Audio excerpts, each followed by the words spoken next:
l'écologie qui gagne.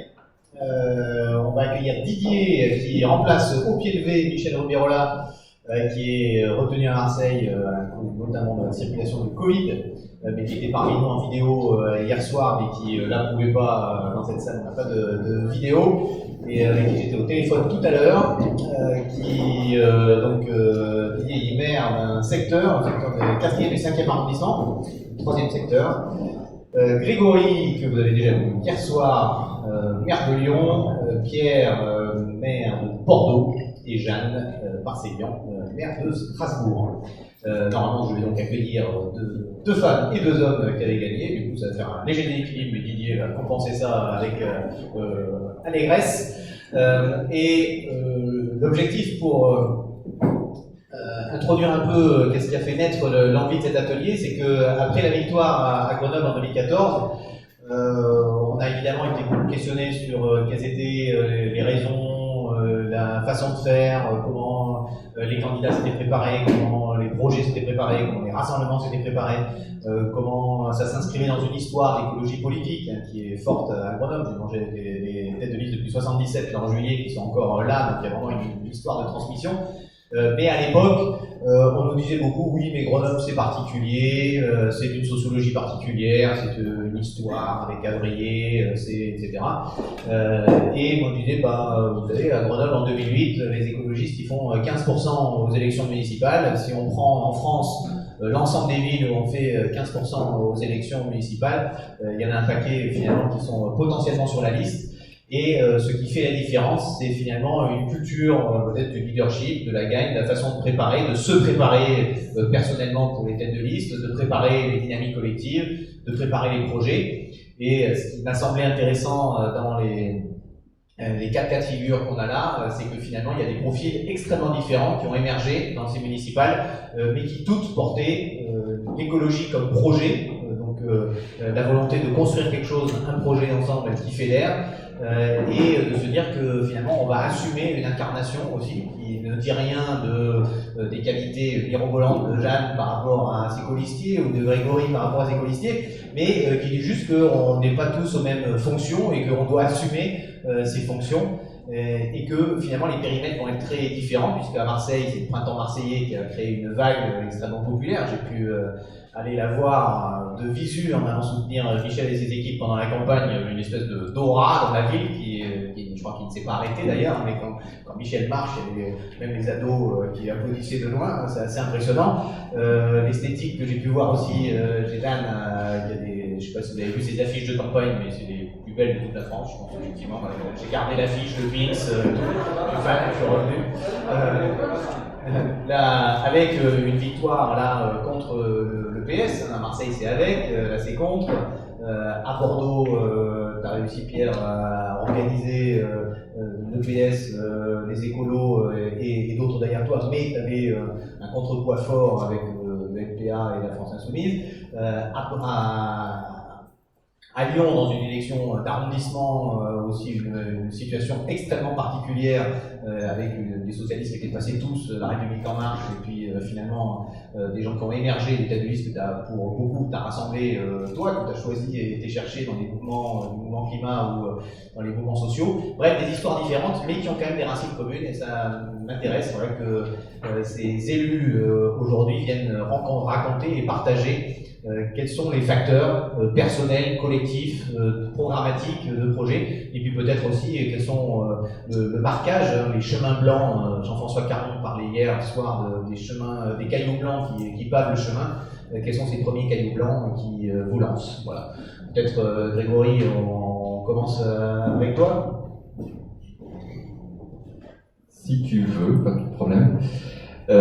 Juste en introduction, je dois dire que c'est difficile d'être à la fois celui qui a porté la campagne et en même temps celui qui l'analyse. Donc c'est aussi un regard qu'il ne faut pas prendre nécessairement comme une vérité. Hein.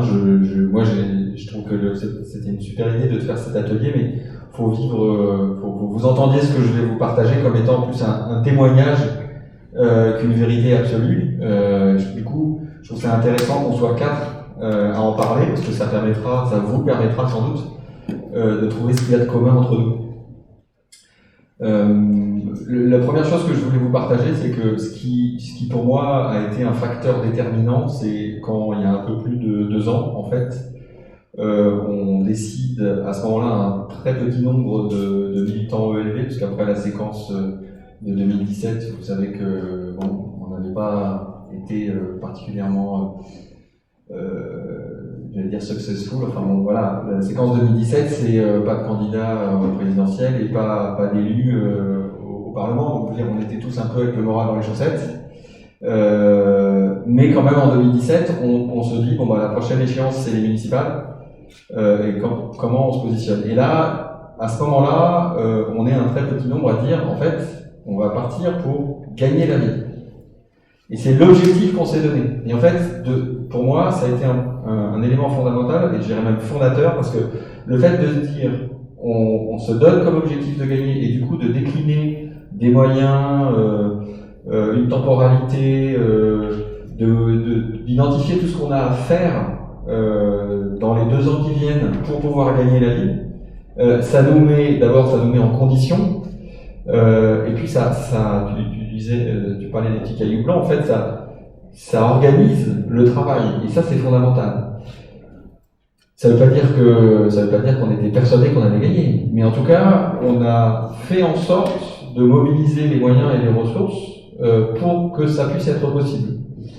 Alors que pendant très longtemps, la culture des écologistes, qui était une culture on va dire, de se positionner en alternative, mais en alternative toujours minoritaire, nous piégeait un petit peu. C'est-à-dire qu'on avait tendance à se dire, bon bah, aux prochaines élections, allez, notre objectif c'est de faire 3 ou 5 ou 10% de plus pour peser un peu plus. Non, en fait, là, on s'est dit dès le départ, l'objectif c'est pas de peser, l'objectif c'est de gagner la vie. Voilà. Et pas seulement psychologiquement, mais aussi de manière très pratique, voilà, faire que la victoire rentre dans le champ des possibles, pour moi c'est essentiel. Ça veut dire aussi une chose que Eric a évoqué, c'est que ça veut dire que le leadership de la campagne, que j'ai fini par incarner après des primaires, il faut qu'il soit prêt à accepter de gagner, et pas simplement à être bien placé pour finir adjoint à ceci ou à cela, mais à diriger la ville. Donc c'est une question qu'il faut se poser aussi dès le départ, et que bien évidemment je me suis posé. Mais rien que de dire ça, dans la culture des écologistes, de dire, bon voilà, en fait, on accepte même l'idée même qu'il y a un leadership, c'est un peu nouveau. Parce que de prendre la tête d'une campagne électorale pour finalement ne pas être à la tête de la ville, je dis pas que c'est facile, mais c'est pas le même enjeu, enfin, on n'est pas dans la même disposition d'esprit que de se dire, en fait, là, je vais être à la tête de la campagne, mais en fait, derrière, je vais être à la tête de la ville. Voilà. Ensuite, et ça pour moi c'était fondamental, on s'est donné des cadres, des méthodes de travail, on a travaillé à l'organisation, là, je vous l'ai dit, c'est 2 ans avant qu'on s'y est mis, et surtout, pour moi c'était très important, à l'époque j'étais secrétaire local de LV, c'est de se donner des cadres de travail qui soient cohérents avec nos valeurs. On a par exemple fait un appel à la mobilisation en avril 2019, où on appelait tout le monde, enfin quand je dis tout le monde, c'est pas seulement les militants ELV, mais donc à signer cet appel, et en devenant signataire, vous rentriez dans une sorte de vivier, enfin de collectif, qui derrière vous donnait le droit de voter au moment des primaires, de participer à la construction du programme, d'avoir accès à des tas d'informations sur le déroulement de la campagne, et on avait cet appel, tout le monde pouvait le signer. Et d'ailleurs, on a eu des discussions à ce moment-là avec d'autres partis qui hésitaient, est-ce qu'on signe collectivement ou pas. Bon, certains des membres de ces partis ont fait le choix de signer et puis de rentrer dans la mécanique, d'autres n'ont pas souhaité le faire. Bon. Mais en tout cas, dès le début, on s'est montré très ouvert. Et ça, c'était très important pour aussi pour faire en sorte que tous ceux qui étaient investis dans le milieu associatif, les marches pour le climat, etc., se sentent pas obligés de rentrer dans un parti pour, derrière, participer à l'élection municipale. Parce qu'il y a quand même une méfiance à l'égard des partis des milieux associatifs. Là, aujourd'hui, peut-être que ça vous paraît lointain, mais 2 ans en arrière, aller voir un militant de tel ou tel asso très engagé et lui dire, bon bah voilà, viens avec nous, viens avec l'ELV arriver pour partir pour les municipales, c'est oulala, attends, moi je fais pas de politique comme ça. Ben oui, sauf qu'à un moment, si on veut changer les politiques publiques, il faut quand même accepter de prendre le pouvoir, et il vaut mieux que ce soit des gens qui aient des compétences et des bonnes intentions pour diriger des villes, plutôt que ceux qui nous ont mis dans la situation dans laquelle on est aujourd'hui. Donc on a systématiquement privilégié le collectif, le participatif, le collaboratif. Donc par exemple, pour construire notre programme, on a fait des dizaines, pour dire des centaines d'ateliers de travail, ouverts à tout le monde. On a fait ça chez les uns, chez les autres, avec des apéros, enfin on a fait ça de manière très conviviale en plus. On a mis en place un site collaboratif où les gens pouvaient contribuer sur la construction du programme. On a ensuite, une fois on a utilisé des méthodes, je rentre un peu dans le détail, désolé, mais on a fait par exemple du rétrofuturisme, c'est-à-dire qu'on a fait des ateliers de travail où on demandait aux gens, bon ben voilà, on est en mars, parce qu'à l'époque on pensait que les élections c'est mars, on est en mars 2026, qu'est-ce que c'est que la ville et pourquoi vous êtes content d'être dans une ville dirigée par des écologistes. Donc en plus, même dans les ateliers de travail, on faisait réfléchir aux gens à l'idée même que des écologistes aient pu gérer une ville pendant 6 ans. Là, encore une fois, ça permet peut-être de rendre, finalement, de travailler sur ce qui est possible. Et puis, donc, je vous l'ai dit, on s'est ouvert à beaucoup d'associatifs, du fait de l'appel. Sur la méthode de désignation de nos têtes de liste. Alors, il y avait la tête de liste générale, donc, qui m'a désigné, c'était une primaire relativement classique, mais qui était ouverte à toute forme de candidature. Bon, il se trouve qu'on a eu les 3 candidats à l'époque étaient 3 hommes, tous les 3 engagés ELV. Bon, ça, on a un peu loupé le coche, je pense qu'on s'est sans doute pris un peu trop tard, mais il aurait peut-être fallu qu'on encourage davantage. Par contre, pour les têtes de liste par arrondissement, puisqu'à Lyon, on avait 9 têtes de liste, on avait des têtes de liste pour 9 arrondissements à choisir, on a fait de la sociocratie. En 2 mots, la sociocratie, c'est quoi? C'est des élections sans candidat, ce qui permet, et puis c'est un mode d'élection qui, oblige, en tout cas, qui amène chaque électeur à s'exprimer publiquement sur quelles sont les caractéristiques, les bonnes compétences à mobiliser pour être candidat et à s'exprimer sur là où la personne qu'elle voit être la mieux placée pour incarner la fonction. Et le fait de faire des élections sans candidat, ça a mis tout le monde sur le même pied d'égalité, c'est-à-dire que pour vous le dire assez rapidement, en gros, c'est pas les grandes gueules qui l'emportent, c'est les gens finalement ont choisi, moi je voudrais que ça soit Jeanne parce que voilà, son parcours associatif, quand elle s'exprime, je trouve qu'elle s'exprime bien, etc. Enfin, les gens ont pu choisir sur la base de compétences qui étaient reconnues, et les gens qui ont été désignés par le mécanisme de la sociocratie, je peux vous dire une chose, c'est qu'ils avaient le soutien de tout leur groupe. Voilà. Et ça, c'était fondamental parce que derrière, pour s'engager pour faire une campagne, quand on est soutenu, quand on a le consentement de tout un collectif pour mener la campagne, pour animer les réunions, eh bien ça change beaucoup. Et c'est un choix positif, c'est pas un choix par défaut, c'est un choix où on a tous été d'accord pour cette personne-là, et ça c'est fondamental. Autre aspect de la dimension collective, c'est le comité de campagne qu'on a constitué pour piloter toutes les opérations de campagne. Bien sûr qu'il y avait des gens expérimentés qui étaient plutôt des militants politiques de LV, mais on a été tiré au sort parmi les fameux signataires de l'appel dont je parlais tout à l'heure, des gens on a tiré au sort parmi des gens qui s'étaient désignés volontaires, qui s'étaient portés volontaires. Mais du coup, il y avait autant de signataires que de militants ELV dans ce comité de campagne. Après, il a été enrichi par des partis politiques alliés à qui on a donné des sièges dans le comité de campagne. C'était normal parce qu'ils nous rejoignaient, donc on leur a laissé aussi une place. Mais de fait, ce comité de campagne, il était très ouvert. Il n'était pas, c'était pas une instance entre guillemets complètement pilotée par le parti qui laissait pas sa place aux non encartés. Voilà, le fait de jouer ça, enfin, tous ces exemples d'esprit collectif qu'on a incarné dans nos méthodes, a aussi contribué à donner confiance et à crédibiliser notre méthode.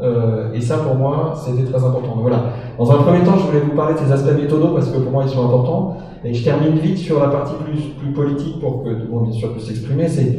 Après, et Eric l'a dit, dès le début, notre stratégie politique, c'était de dire l'écologie, elle est centrale. Et ça, c'est pas négociable. l'urgence climatique, l'épuisement de la biodiversité, enfin du vivant, ça sera notre stratégie. Derrière, les alliances, elles étaient, enfin toute forme d'alliance était possible avec la mécanique, le dispositif d'appel à mobilisation dont je parlais tout à l'heure. C'est pas à ce moment-là que les alliances se sont faites, en fait. Sans doute là, il y a à réfléchir sur quel dispositif on aurait pu mettre en place pour peut-être commencer à des discussions à ce moment-là. J'en sais rien. De fait, en tout cas, ça nous a permis de rester sur notre credo l'écologie et rien que l'écologie. Et la cohérence qu'on a eue du début à la fin de la campagne, je crois très très clairement, nous a servi. Il y a un point que je voulais préciser aussi, c'est un peu de l'ordre de la méthode, mais quand même pour moi qui est fondamental, c'est quand il a fallu passer entre les deux tours à la question des négociations, donc des alliances. On avait anticipé en définissant une équipe de négociation qui avait un mandat clair, un mandat de négociation qui avait été voté par tous les candidats. Donc nous, on a 220 candidats, 221 candidats, c'est les 221 personnes sur les 9 arrondissements. Donc l'équipe de négo, elle savait ce qu'elle pouvait négocier, ce qu'elle ne pouvait pas négocier. Et surtout, le résultat des négociations a été passé au vote de tous les candidats. Donc ça veut dire que même à cette étape-là, on a joué collectif, et ça c'était fondamental, on n'a pas arrêté de valoriser le collectif. Et le dernier mot que je voudrais vous dire, c'est on s'est aussi donné, et ça pour moi, je pense que c'est un facteur, enfin c'est un élément peut-être dans un contexte lyonnais, mais je pense pas que, qui a aussi favorisé notre victoire, c'est qu'on s'est donné comme ligne de conduite pendant toute la campagne d'être bienveillant.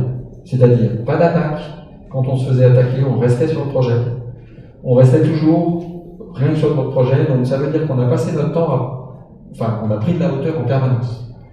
Et je peux vous dire que entre les deux tours, on s'en est chopé, des attaques, des trucs assez bas, des trucs débiles, on s'est fait insulter, Bruno Bernard s'est fait comparer à Hitler sur la métropole, c'est allé il y a eu des dérapages assez hallucinants, mais on est toujours resté, nous, dans une optique, dans une approche bienveillante. On n'a pas répondu aux attaques frontalement, et de fait, je pense que ça a servi énormément à la campagne. Enfin, il se trouve que ça correspond bien à ma personnalité, et c'est tant mieux, mais en fait, ce qui nous importait, c'était de gagner pour faire, et c'était pas le petit jeu politicien, et ça, je pense que ça a été extrêmement bien perçu, parce que ça démontrait l'authenticité de notre engagement, et je crois que dans ces temps de méfiance envers les partis, ça a beaucoup rassuré l'électorat. Voilà. Merci beaucoup.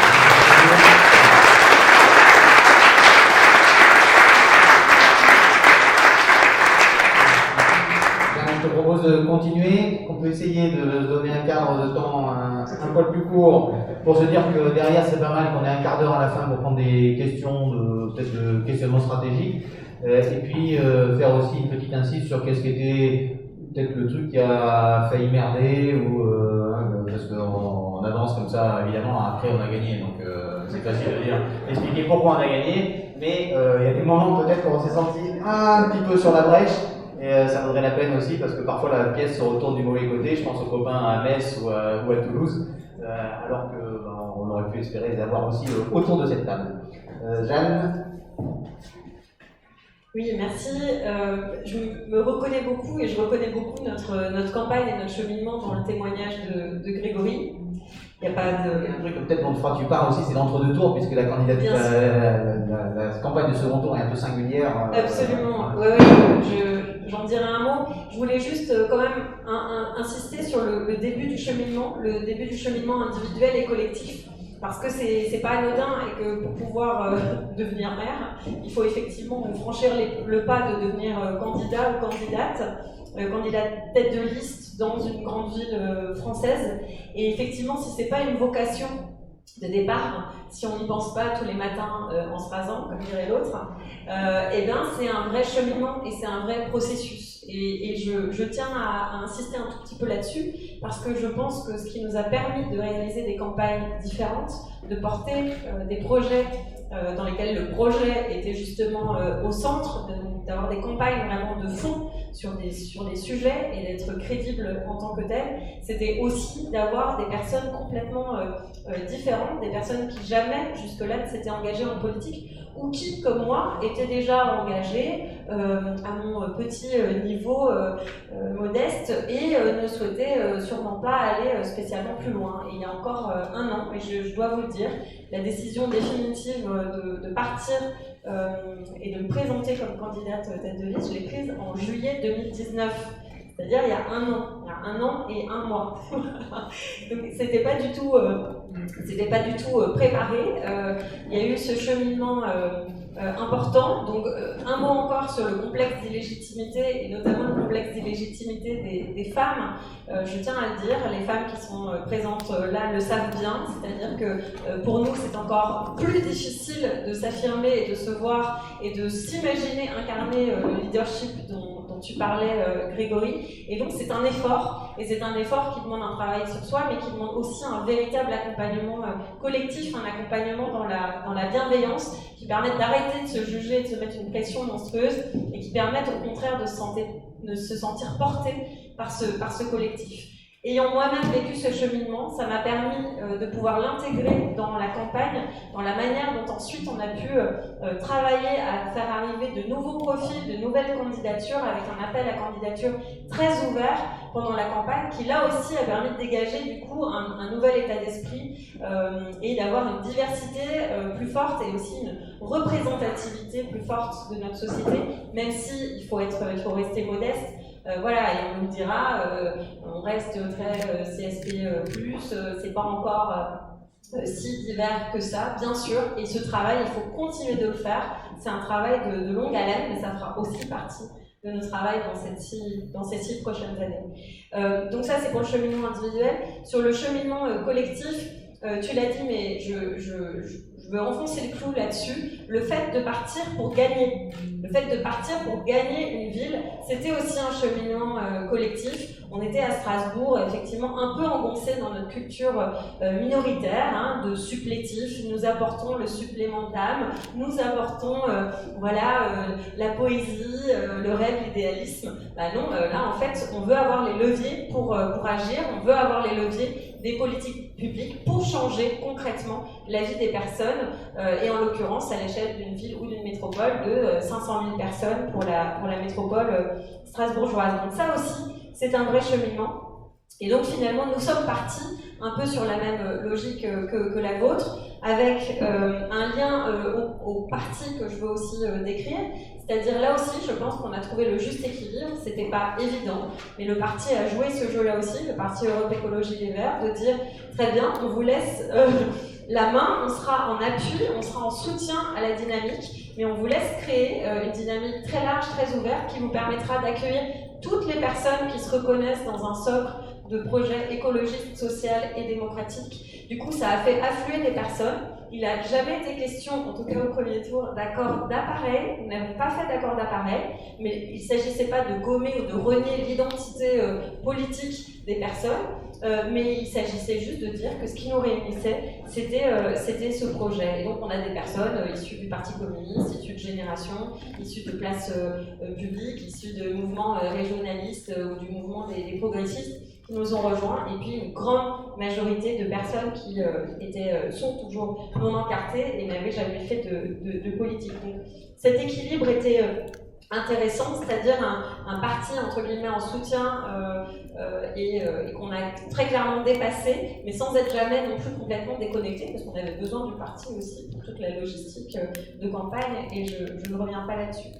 Peut-être un mot encore avant de finir sur le second tour, mais tu parlais de la campagne esthétique et je pense que c'est quelque chose d'important puisqu'on en a tellement parlé ici, y compris de nos affiches de campagne. Je pense que notre petite agence de communication strasbourgeoise, petite agence locale, hyper sympa, hyper créative, comme vous avez pu le constater, serait vraiment très, très fière et très, très heureuse d'entendre tout cela. En fait, on avait décidé de faire une campagne en sortant des sentiers battus. On a été inspiré par Grenoble, je dois le dire, tu l'as beaucoup dit dans tes interventions. une tonalité positive, une tonalité joyeuse, des moments de convivialité, et aussi une esthétique qui permette aux personnes de se projeter dans autre chose, qui montre que ça y est, ouf, on respire, il y a de l'espace pour imaginer ensemble de nouveaux horizons, pour créer cet espoir, pour créer dans des moments très anxiogènes comme ceux qu'on peut connaître, des perspectives positives, et notamment pour toutes les jeunes générations. Ça a hyper bien fonctionné. On a laissé carte blanche à cette agence de com et ça a donné effectivement des affiches de campagne qui ne ressemblaient pas du tout à des affiches de campagne, mais qui ont eu un succès fou. Et le jour où j'ai compris l'effet que ça avait, c'est quand des dizaines parfois de parents venaient me présenter leur petite fille de 4 ans qui me regardait comme ça, avec des étoiles dans les yeux, ils disaient c'est elle qui est candidate, etc. Et là je me suis dit, on est en train vraiment de faire bouger les lignes et on est en train de permettre aux personnes de se projeter dans autre chose. Pour faire court, on pourrait en parler des heures. On a effectivement connu une campagne de second tour très, très particulière, très difficile aussi. On a travaillé un accord avec le Parti Socialiste. Là, pour le coup, il s'agissait d'un accord entre la liste plurielle que je conduisais et la liste conduite par Catherine Troffmann, une ancienne maire strasbourgeoise. Tout le monde aurait adoré qu'on s'entende, ce beau duo, 30 ans d'après, le renouvellement et l'expérience, comme le disaient les médias. Mais vraiment, ça n'a pas fonctionné, du tout.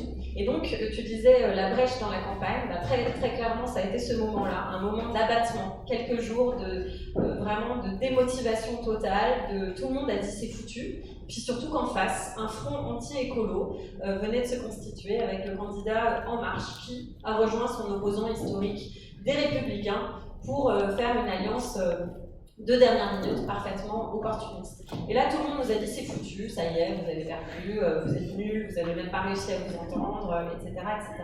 Il y a eu 3-4 jours d'abattement. Puis à un moment, on a dit non mais attendez, 2 secondes, l'élection c'est dans 3 semaines, on a le droit de faire campagne quand même. Allez, on fait campagne.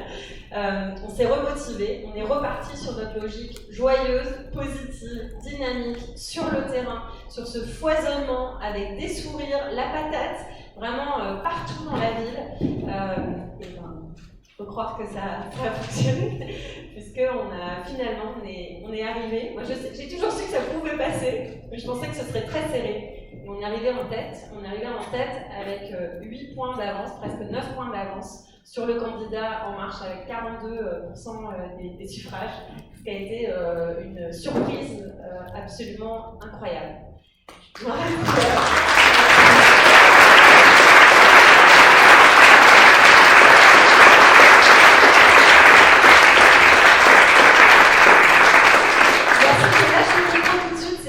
Mais comme je vois ma collègue de Schiltigheim, Danielle Dombard, qui est au fond de la pièce, je tenais quand même à dire qu'on avait eu une vraie dynamique métropolitaine et que la victoire de Schiltigheim en 2018 renouvelée dès le premier tour, bravo madame la maire.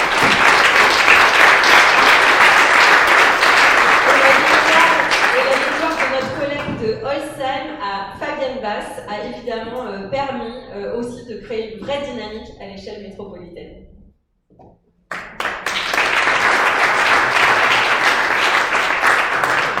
L'esthétique, effectivement, vous étiez inspiré de Grenoble. Nous-mêmes, on s'était inspiré, on avait regardé beaucoup de schémas de qu'est-ce qui pouvait gagner. À l'époque, je me rappelle qu'on avait regardé d'abord comment un candidat sortant pouvait perdre, combien il pouvait perdre. On partait de 15, le PS a été 42 en 2008, donc ça fait beaucoup d'écart. Donc j'avais fait toutes les élections depuis 95, dans toutes les villes de plus de 100 000 habitants, en regardant quelle était la chute la plus forte. Et j'avais trouvé Amiens, avec Gilles de Robien, qui avait perdu 14 points. Je me suis dit, lui, il peut faire 14 points, ça les ramène à 28. Nous, on peut doubler, et puis ça va passer.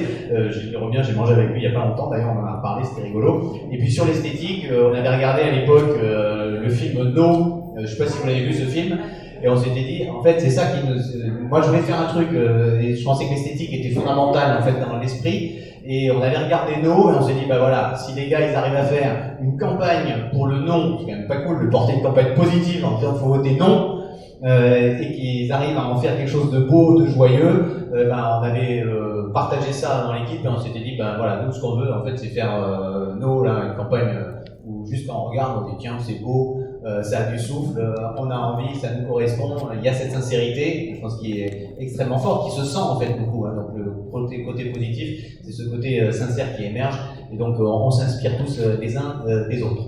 Pierre, configuration radicalement différente à Bordeaux, toi tu es candidat depuis 95, et la ville a été prise par Chaban en 47.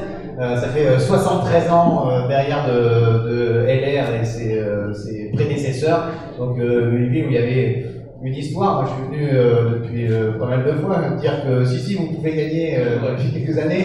Et de dire, à Bordeaux, si, Juppé, il ne pourra plus être candidat en 2020. Il y aura une carte de succession. Là, la sociologie, elle a changé. Vous pouvez gagner.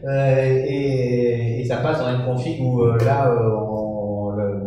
dépassement de Poutou des 10% faisait dire que c'était pas forcément gagné pour le second tour. Merci de ta présentation.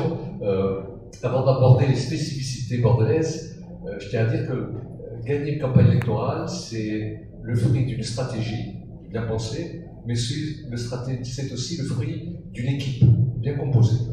Et si je le dis peu après la bonne intervention, c'est pour profiter de l'occasion qui m'est donnée, pour remercier les gens qui ont fait partie de cette équipe et qui sont présents dans cette salle. Je pense que c'est une bonne occasion. Je vois Maud, par exemple, que j'ai... Peut te lever, Maud, que les gens... que je vais voir. Moi, je vois Mélanie, également, qui était très impliquée dans la campagne. Je pense qu'il y a Delphine qui doit être...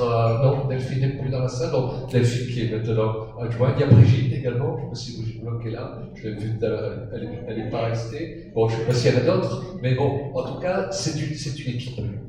C'est aussi une stratégie, j'en reviens maintenant à la stratégie.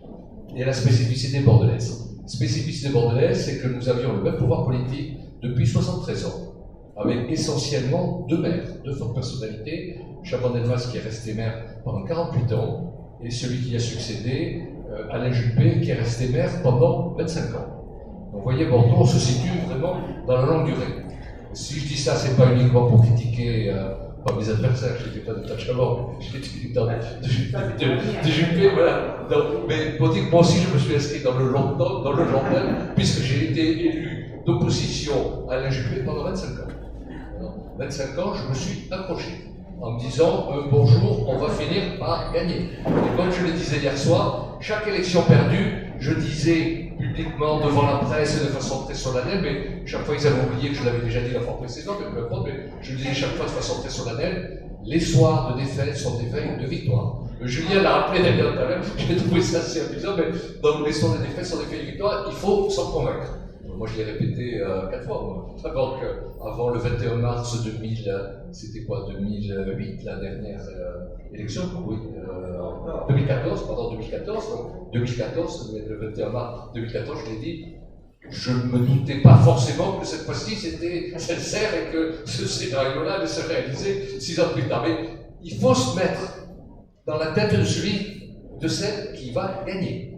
Le moral et sa propre persuasion que l'on peut gagner et que l'on va gagner, c'est essentiel. Et donc, tu l'as rappelé, Jeanne, tu l'as rappelé aussi, il faut se mettre dans le costume de celui qui va gagner.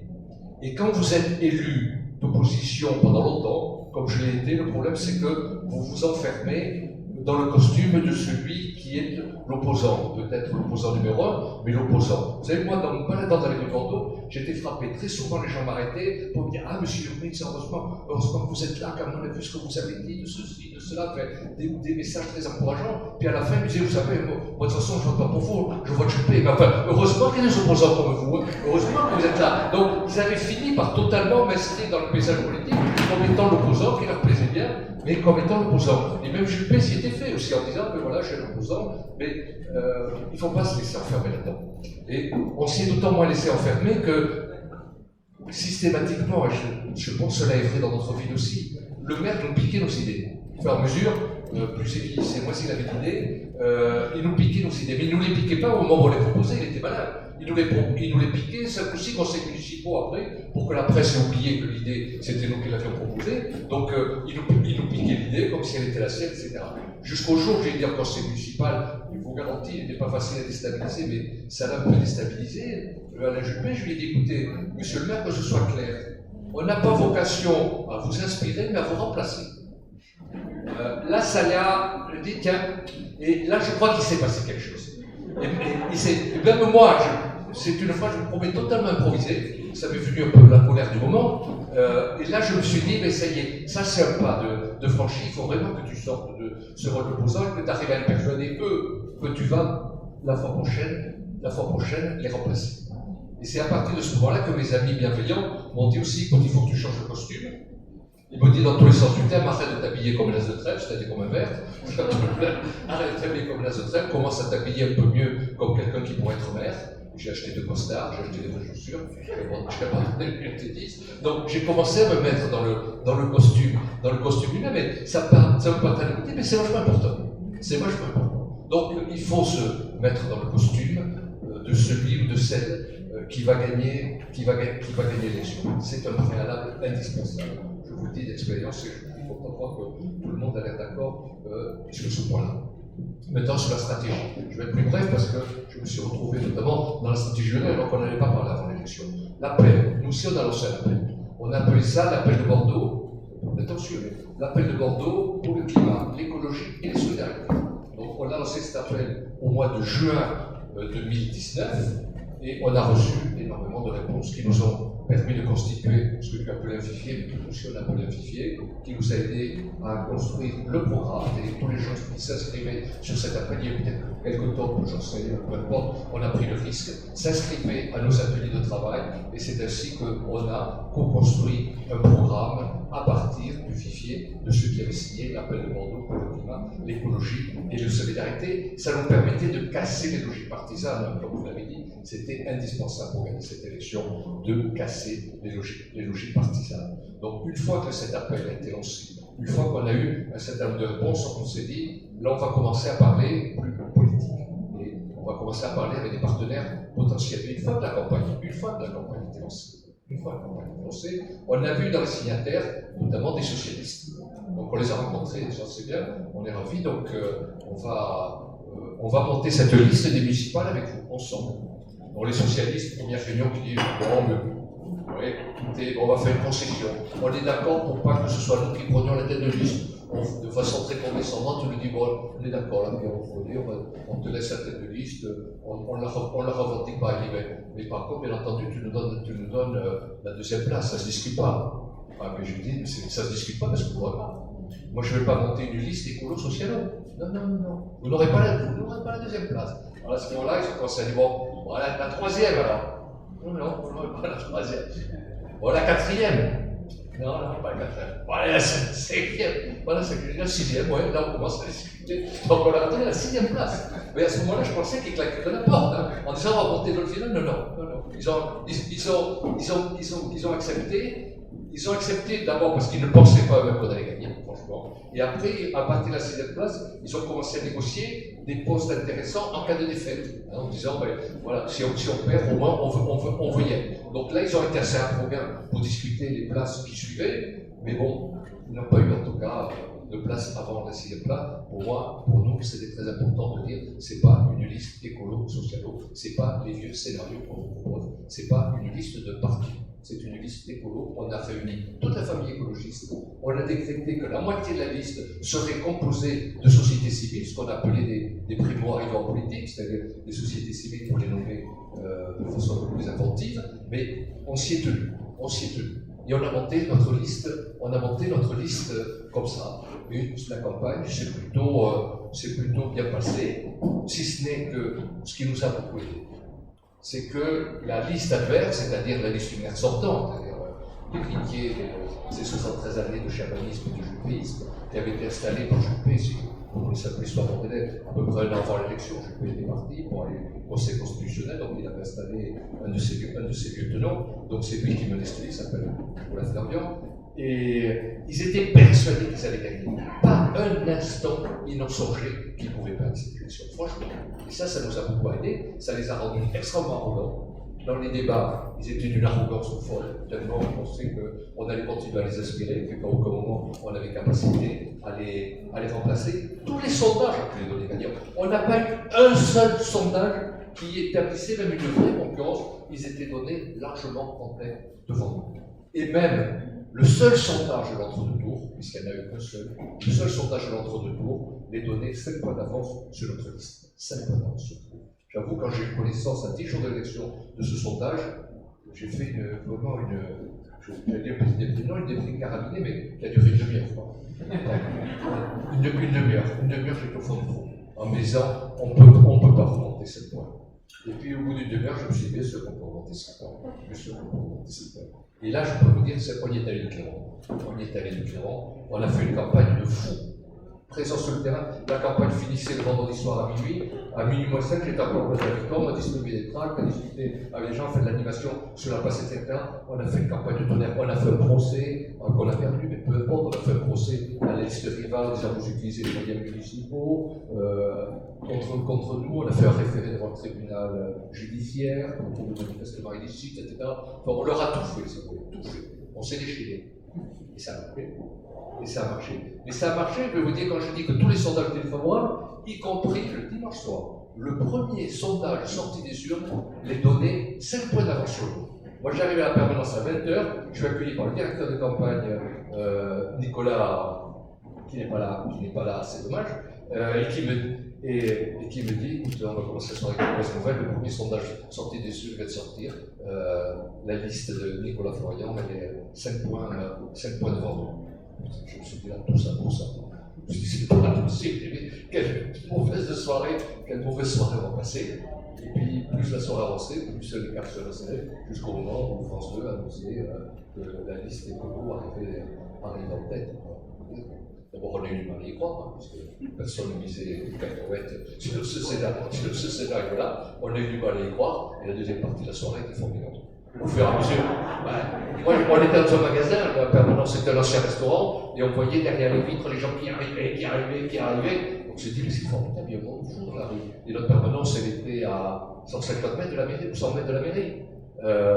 Donc moi, je vis le monde qui arrivait. Bon, une fois que j'étais sûr des résultats, je suis sorti et on a été porté en triomphe sur ces 150 mètres qui nous séparaient. Ils séparaient, mais on est allé envoyer la tour de la mairie. C'était une soirée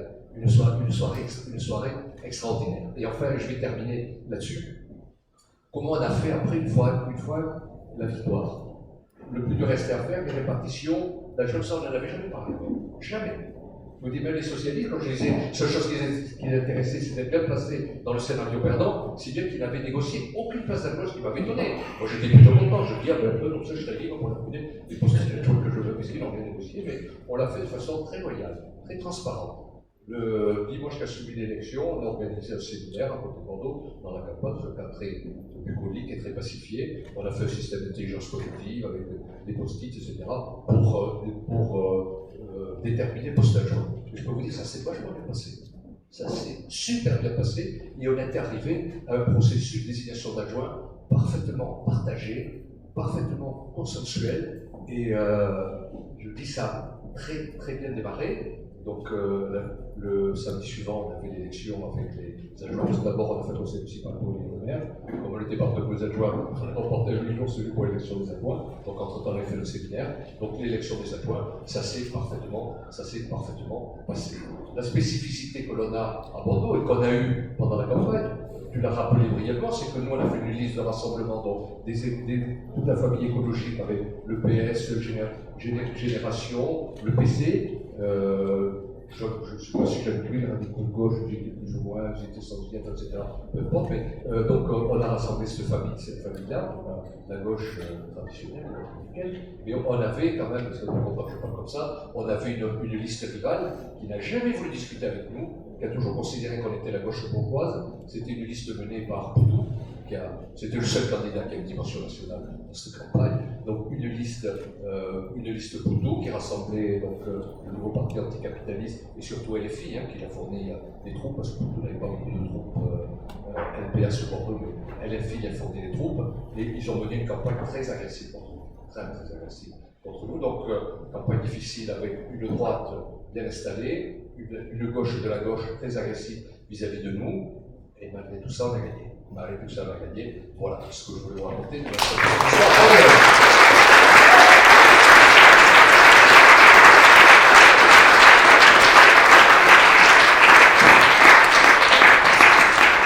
Ce qui est marquant, je crois, c'est qu'il y a partout cette conviction de la victoire et des schémas, des stratégies qui peuvent être différentes. Hein.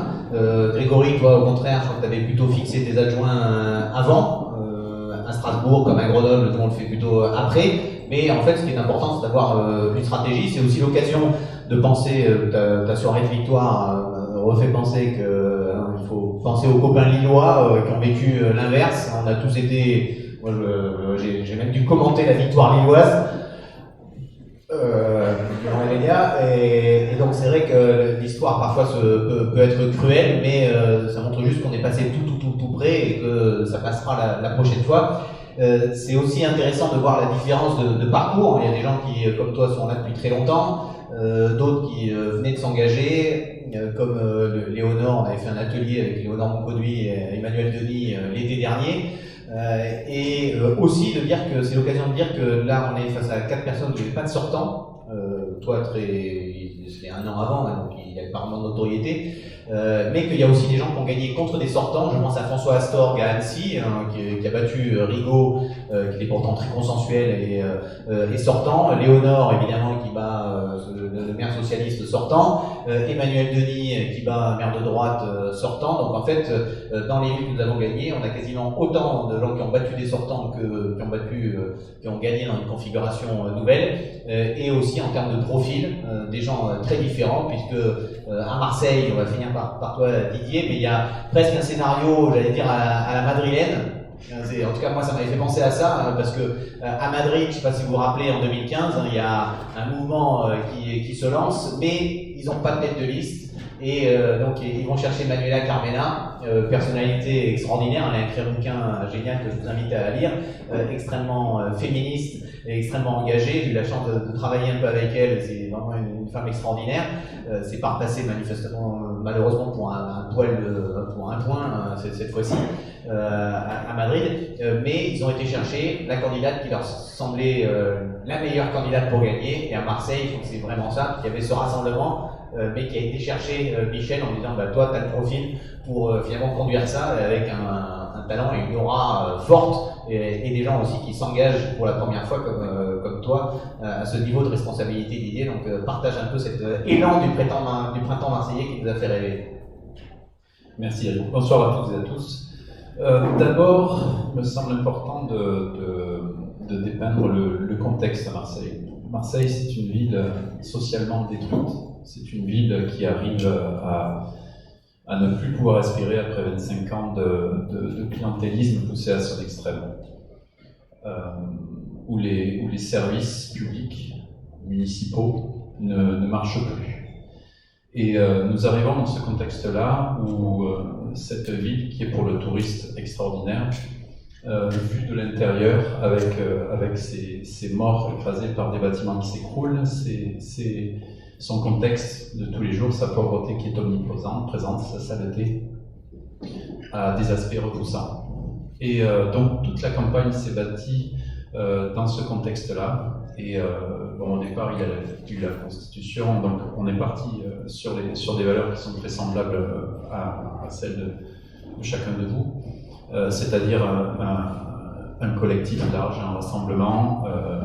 Donc il y a eu le collectif Mad Mars qui s'est créé au départ et qui a décidé de gagner la ville. Donc ça c'est quand même un phénomène qui est très important et que je rappelle pour Marseille également, c'est que de se mettre en position de gagner une ville, c'est quelque chose qui permet de le faire parce qu'on ne sait pas que c'est impossible, donc on peut le faire.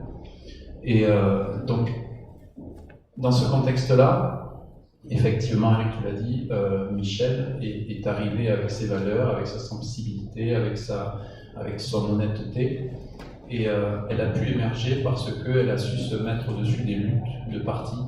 Et donc ce sont ces caractéristiques fortes de Michel qui lui ont permis d'être amené très naturellement à rendre les choses possibles. Voilà. Donc les péripéties de la campagne ont été nombreuses. Il y a eu une campagne très dure de la part de l'équipe en place. Et nous avons dû faire face toujours en essayant de rester au-dessus de la mêlée, toujours en essayant de rester positif, et Michèle Rubirola y est arrivée. C'est-à-dire qu'elle n'a jamais accepté de descendre. Elle a toujours voulu rester sur cet idéal, sur ce programme. Alors le programme, il a été constitué de manière très large et au moyen de réunions citoyennes. Une centaine de réunions citoyennes ont eu lieu au travers de la ville pour constituer le programme, un programme qui était proche des gens, dans le contexte que je vous ai décrit en premier lieu. Donc une fois le programme constitué, les équipes se sont agrégées, et donc sur un spectre large, comme je vous l'ai dit, donc rassemblement social et écologiste. Donc pour nous, ça a toujours été un objectif, et on n'a pas toujours été très aidés, mais il n'empêche que c'est resté, et pour nous, ça reste une vision d'avenir. C'est-à-dire que ce rassemblement large est pour nous tous un gage de réussite. Voilà. Ensuite, il y a eu des petites péripéties, des petits moments où les choses ont failli déraper. Il y a eu des voix off qui ont été que les équipes adverses ont essayé d'utiliser, mais ça n'a pas marché. Ça s'est finalement retourné contre eux parce que justement Michèle Rubirola est une personne qui incarne la sincérité, l'honnêteté, et à qui on a quand même bien volontiers envie de pardonner des petites erreurs. Donc l'équipe a été quand même constituée, les listes ont été constituées sur une base de 50% citoyens et 50% membres de parti. Donc ça a toujours été un marqueur fort, et du début à la fin. Voilà.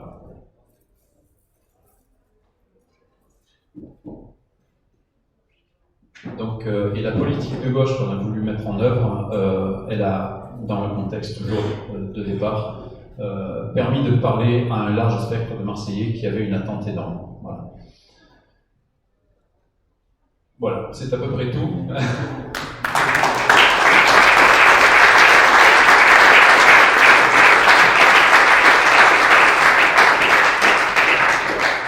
Une petite anecdote, c'est également, on a eu de très bons retours sur les affiches qui étaient un petit peu décalées avec une charte de couleurs et Michèle Rubirola a souffert, je ne sais pas si on peut dire ça, mais d'un déficit d'image, et le slogan qui a été choisi, Rubirola est là, ça, au début ça nous a paru un petit peu décalé, mais on s'est dit, mais évidemment, c'est quelque chose de très simple, c'est quelque chose qui a marché avec une charte de couleur criarde, avec des roses, des fuchsias, des verts.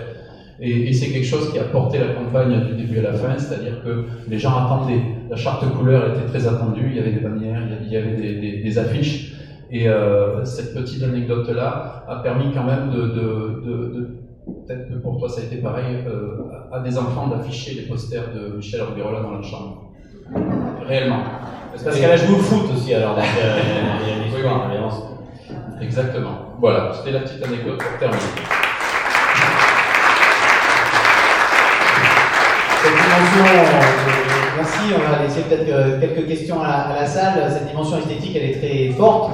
Nous, on avait un défi à Grenoble, c'est que moi je voulais faire quelque chose qui soit nouveau, qui corresponde à 2020, où les gens qui arrivent se sentent bien, se sentent pas en train de rejoindre la maison de 2014 qui avait gagné, super génial, première fois gna gna gna, mais qu'ils se sentent appartenir et constructeurs réellement d'une nouvelle aventure. Donc d'où il a fallu qu'on baigne tous nos posters, tous nos pins, tous nos machins auxquels on était très attachés, en disant tout ça c'était super, mais c'était 2014, bing, à la poubelle. Maintenant il va falloir faire une nouvelle esthétique radicalement différente, un nouveau nom, une nouvelle culture, et un nouvel appel aussi, qu'on est repassé par un appel, mais il a fallu finalement qu'on fasse ce deuil qui a commencé depuis 2 ans avant. On s'est dit, n'oubliez jamais que en fait 2014 ce sera juste un petit bateau, mon expression, c'est-à-dire vous serez ce navire amiral de 2014 va devenir un petit bateau de la flottille du nouveau navire amiral qui sera différent, avec une nouvelle couleur, de nouvelles équipes, de nouvelles voiles,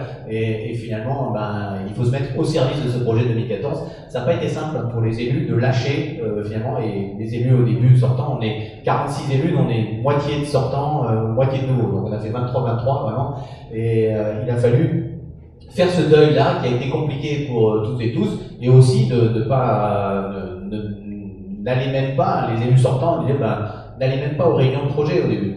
Laissez faire une nouvelle dynamique. Vous serez au service de cette nouvelle dynamique, mais si vous y allez, vous n'allez pas pouvoir, en fait, vous empêcher de raconter comment on a fait la dernière fois, comment c'est la réalité du mandat et tout. Donc, laissez faire pour que le projet ait du souffle. Et cette ambition collective de créer quelque chose de nouveau, finalement, c'est ça aussi qui a permis de garder cette même fraîcheur. Peut-être 3-4 questions aussi sur ce qui grince, hein, parce que c'est important de parler de ce qui grince, de ce qui coince, ou au contraire de lignes stratégiques que vous voulez poser aux uns et aux autres. Bonjour, je m'appelle Alyosha, et vous avez mis fortement l'accent, tous les 4, tous les 5, sur le fait de partir gagnant dès le début. Mais est-ce que c'est pas hyper dangereux en cas de défaite comme à Lille, voire démotiver les troupes à la fin?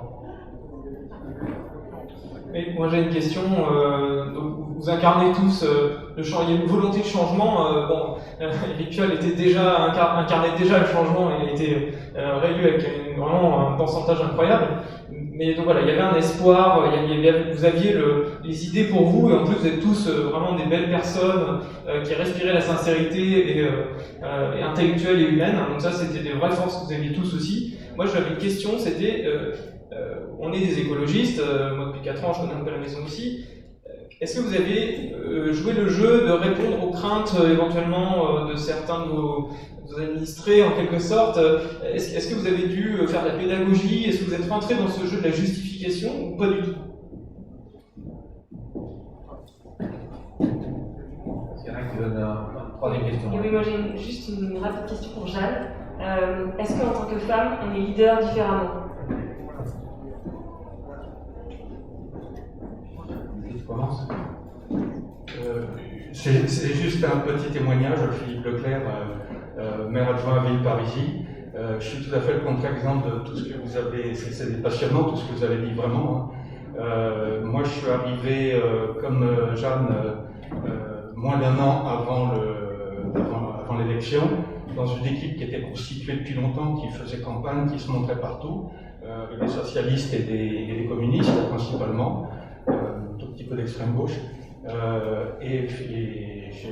donc j'avais absolument pas l'ambition d'être maire, simplement d'être élu. Et par contre, je pense que j'ai apporté le plus écolo. Les gens me connaissent à Villeparisis parce que je suis associatif, parent d'élèves, l'écologie, j'animais les coquelicots, etc.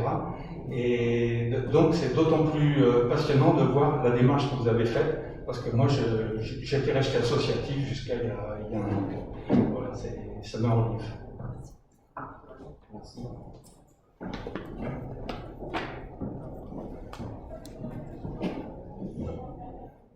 Alors oui, je vais démarrer par la dernière question sur la manière de faire campagne différemment, d'incarner aussi un leadership différemment. C'est évident parce que tout simplement les questions qui nous sont posées ne sont pas les mêmes. Enfin, moi je l'ai clairement vu, surtout en début de campagne où j'étais l'une des seules têtes de liste femmes.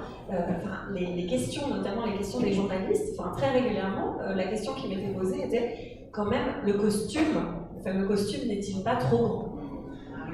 Non mais, ça vous fait réagir, maintenant j'arrive à en rire, mais sur le moment on rigole pas trop en fait, parce que soi-même on a dû déjà faire un effort, tout ce cheminement dont je parlais tout à l'heure, pour se dire, voilà, il n'y a pas de raison, moi je peux y aller, on m'encourage à y aller, j'ai des compétences, j'ai des choses à porter. J'ai cette sincérité aussi de vouloir faire les choses pour agir et pas pour ma carrière ou que sais-je. Donc je suis aussi légitime que quelqu'un d'autre, sauf que sans cesse on est ramené à ça. Donc il y avait ces questions-là, très clairement, sur finalement je parlais de complexe d'illégitimité, mais c'est l'effet miroir de la société qui sans cesse nous interroge là-dessus. Donc ça demande effectivement un vrai travail, comme je le disais, personnel. Je vais être honnête, et je le dis d'ailleurs, parce que je pense que c'est intéressant, j'ai été coachée. J'ai été coachée par une personne justement qui accompagne des individus et des collectifs dans des démarches de transition. Et je pense que c'est important aussi de le dire, pas forcément un coaching politique au sens où on l'entend d'habitude, mais c'est important. Et puis le fait d'être accompagné, comme je disais, dans la bienveillance, poussé par son équipe. Donc il y a ça, et puis malheureusement aussi les questions d'image, hein, puisqu'on a parlé d'esthétique, mais en fait il y a aussi le revers de la médaille, donc c'est on accepte d'incarner un leadership, donc on accepte d'exposer, de s'exposer, d'exposer son image. Tu disais que tu avais dû acheter 2 costumes. Ben, je pense que pour une femme c'est encore plus compliqué parce que oui on est femme, mais il faut pas être trop féminine, mais il faut l'être quand même. Enfin j'ai tout eu, hein. Ah oui mais ton manteau quand même, ah mais ton sac peut-être. Enfin, franchement j'avais l'impression d'être au Moyen-Âge alors que je voulais qu'on se concentre sur le fond. Donc oui, bien évidemment, la manière dont on est considéré par l'extérieur et parfois même par sa propre équipe demande un travail très, très profond, demande de nommer les choses.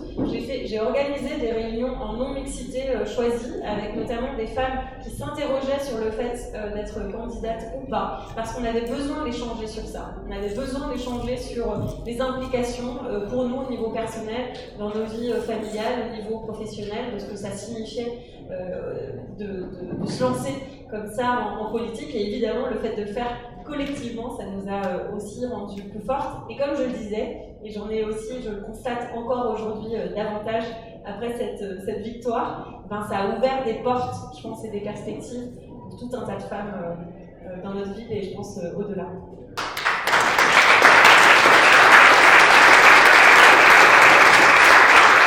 Il faut dire quand même que les remarques sur les costumes, Pierre en parlait, mais il y a le maire d'Ixelles dans la région de Bruxelles qui est venu nous voir aussi, il avait fait les mêmes remarques, c'est que finalement, celle-là, on se les prend tous aussi. Hein. C'est-à-dire que moi, j'ai dû changer entièrement ma garde-robe en 2014, et tout le monde est toujours en train de me dire les cheveux trop longs, trop courts, les chaussettes ça va pas, les machins. Là, j'ai des chaussures vegan sans pétrole. On me dit ouais, mais ça fait pas mer, machin. Donc en pratique, on a en permanence des remarques là-dessus. Et il faut accepter en fait ça aussi, se dire que moi, en tout cas, je considère que c'est pas mon rayon de compétences particulières. Donc j'ai un droit de veto parce que je suis à l'aise dans mes habits. Pour le reste, je le fais comme on me conseille. Et puis quand ils commencent à s'engueuler, je leur dis vous allez vous engueuler ailleurs, puis vous revenez quand vous avez une solution. Et puis moi, je m'adapterai à la solution. Mais finalement, on l'a tous de façon peut-être plus effectivement spécifique pour les femmes aussi pernicieuses. D'abord dans l'état d'esprit, évidemment. Et puis aussi parce que toujours pareil, et toi, il faudra que tu tentes de t'habiller toujours pareil et voir ce que ça te dit. Moi, j'ai des articles sur la cravate d'ailleurs. Ça me fait marrer, mais parce qu'aujourd'hui, d'ailleurs, j'ai refait des débats avec des candidats avec Kimmelfeld à Lyon, qui était candidat de la métropole de Lyon. En disant, il y a 6 ans, tout le monde se foutait de ma gueule parce qu'il n'y avait pas de cravate, en disant même que c'était une atteinte aux anciens combattants dans les premiers mois du mandat. Et puis finalement, maintenant, qui c'est qui autour de la table, en dehors de chez nous, où c'était pratiqué, met une cravate, c'est assez rigolo de voir comment aussi les modes évoluent. Pierre. Je veux bien répondre à la première question sur le fait de savoir est-ce qu'en disant qu'on va gagner, est-ce qu'on ne prend pas le risque de décevoir notre famille si on a l'hypothèse où on perd. Je vais répondre pendant toute la campagne, j'ai jamais dit qu'on va gagner, mais j'ai dit. Ah oui, voilà, vous m'entendez mieux, voilà. Donc, pendant toute la campagne, j'ai eu le souci, non pas de dire on va gagner parce que c'est présomptueux, mais on peut gagner. On peut gagner. Pour vraiment inscrire la possibilité, la probabilité de la victoire sans être arrogant. Toujours dit, on peut gagner, c'est une façon de la crédibiliser. Et ensuite, le risque est réel, effectivement, de son équipe. Ce qui a été le pire dans cette campagne, là je suis sûr qu'on va tous être d'accord là-dessus. On n'a pas encore abordé cette question-là, c'est que cette campagne a été très longue. Très longue. Pratiquement 1 an. Je dis, l'appel de Bordeaux, on l'avait lancé en juin 2019, donc elle a duré 1 an. Si bien que pendant 1 an, on s'est beaucoup vu, on s'est beaucoup fréquenté, on a beaucoup travaillé ensemble, on a vraiment constitué une équipe. Et moi, je vous promets que la veille de l'élection, je me disais, si on perd, ça va vraiment faire mal au cœur de penser que tout ça va se passer. Parce que le soir même de l'élection, on se serait dit, bien sûr, on se revoit demain, on va continuer à travailler ensemble. Ça ne marche pas. On aurait tous été horriblement déçus et on se serait éparpillés dans la nature, c'est évident. Donc, une tristesse inouïe à l'idée qu'on a bien bossé pendant 1 an, qu'on a bien intégré la possibilité de cette victoire pendant 1 an de se trouver battu le soir du 30 juin. Je vous promets que c'était une véritable tristesse. Donc, ça, c'est vrai que cette campagne longue nous a placés dans cette perspective-là. Et heureusement qu'on a gagné. Ah oui, il y a une chose que je voulais dire aussi, qui n'est pas une réponse, mais je trouve que ce qui était pas mal à Bordeaux, c'était le nom de notre liste. Je vais vous dire, notre liste s'appelait Bordeaux Respire. Je trouvais ça pas mal comme titre de vie. Ça voulait dire Bordeaux Respire, c'était une allusion à la révolution d'air.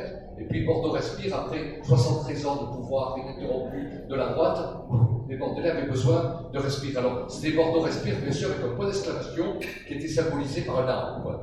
Et on n'est pas passé par une agence de com, c'est vraiment une réflexion intérieure. Donc, Bordeaux Respire, point d'exclamation, avec l'arbre symbolisant l'exclamation. Et ensuite, deuxième chose, ça c'était pas notre slogan de campagne, c'était le nom de la liste. Le slogan de campagne, c'était le monde change, changeons Bordeaux. Mais moi, je trouve qu'il était génial, ce slogan. Vraiment. Et c'est pas une agence de com, c'est une réflexion collective dont certaines sont présentes dans la salle. Je fais de nous de responsabilité dans ce choix, mais c'est vrai que c'est un bon slogan. C'est pas ça qui fait une élection, mais ça fait une ambiance. Ça fait une ambiance, un slogan et un mot de liste. Et donc, pour ça qu'on était très heureux de les trouver. Voilà.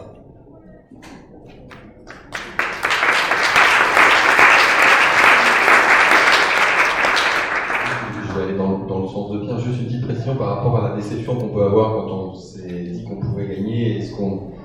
D'abord, ça reste une élection, et puis, moi, je ne sais pas si les accords Toltec, ça vous parle, mais j'en suis un. Voilà. Mais on fait de son mieux, quoi.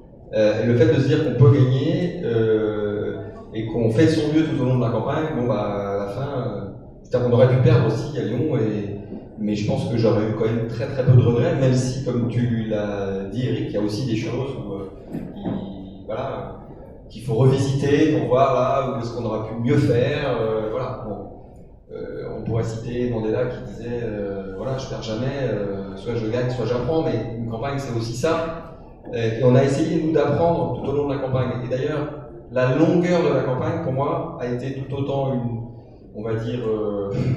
oui, ça a été lourd à gérer, mais ça a été tout autant d'occasion d'apprendre de ce qu'on avait fait. Et dans l'entre-deux tours qui a été d'une longueur invraisemblable, on a passé du temps à analyser ce qui s'était passé sur le premier tour, et on est reparti nous sur une campagne de deuxième tour qui était quand même, je dirais pas radicalement différente, mais qui était très très différente. On s'est beaucoup interrogé sur le comment on allait faire campagne.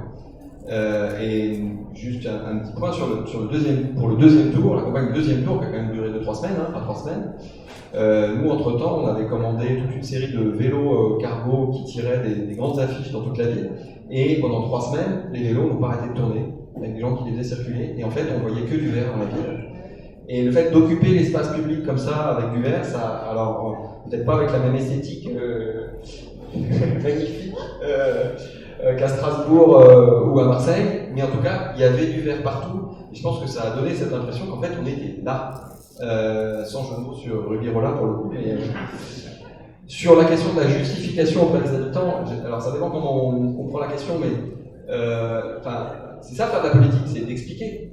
Par contre, ce qui a été très important, nous, c'est dans la façon, je ne sais pas, les bienveillances, qui était une façon d'aborder la campagne, mais j'avais aussi demandé, moi, à tous les militants, d'incarner la crédibilité, le sérieux, la responsabilité. Donc ça allait avec la bienveillance, c'est-à-dire qu'il s'agissait de ne pas sombrer dans la critique, de ne pas répondre aux critiques, de jamais être agressif sur les marchés. Alors quand vous êtes militant politique, vous savez, des fois ça s'envoie des piques, ça se moque, voilà. Parfois même ça va plus loin, parfois c'est même très agressif. Donc on s'est dit, voilà, on ne répond pas à ça, on en parlait régulièrement entre nous pour que la pression s'arrête. Voilà. Après, je voulais juste revenir sur la réponse que tu as faite, Jeanne, sur oui, il y a une façon, il y a assurément une façon différente d'incarner le leadership quand on est une femme, mais il y a une façon différente d'incarner le leadership quand on ne part pas avec la légitimité. Moi,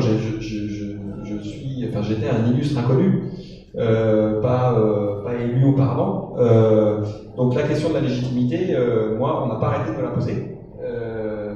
Et comme toi, j'ai eu les services d'un coach, j'ai fait du média training, parce qu'il y a des trucs, je suis désolé, on l'a pas toujours fait avant dans sa vie, donc ça s'apprend. Je veux dire, faire un discours, ça s'apprend, passer dans les médias, ça s'apprend, faire un débat politique, ça s'apprend avec des gens qui sont de mauvaise foi en face de nous. Donc voilà, c'est pas des trucs innés. Donc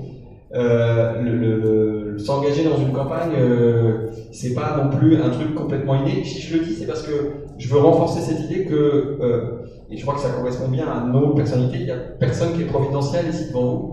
Il y a personne qui est né ou qui pensait à ça en se rasant ou je ne sais quoi à quel moment, mais je veux dire, on a aussi appris à le faire Et moi j'ai appris à le faire parce que, grâce aussi à la force du collectif, ça a été dit par tous et toutes ici.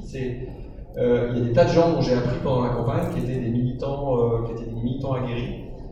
Et ça, en tout cas, je veux en profiter là de ce petit moment pour les remercier parce que moi, si j'avais pas eu tous ces conseils, tous ces feedbacks, parfois positifs, parfois très critiques, qui m'ont aidé à progresser, je pense qu'on n'aurait pas réussi cette campagne.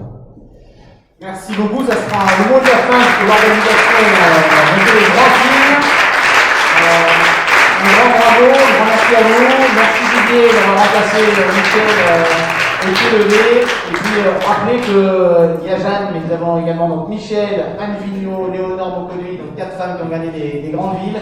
On peut en être très fiers, et des parcours extrêmement différents. Et le travail, le coaching, ça continue. Moi, ça fait 6 ans que je me fais accompagner individuellement et collectivement. Donc ça se travaille et surtout, il y a de l'envie. Bravo à toutes et à tous.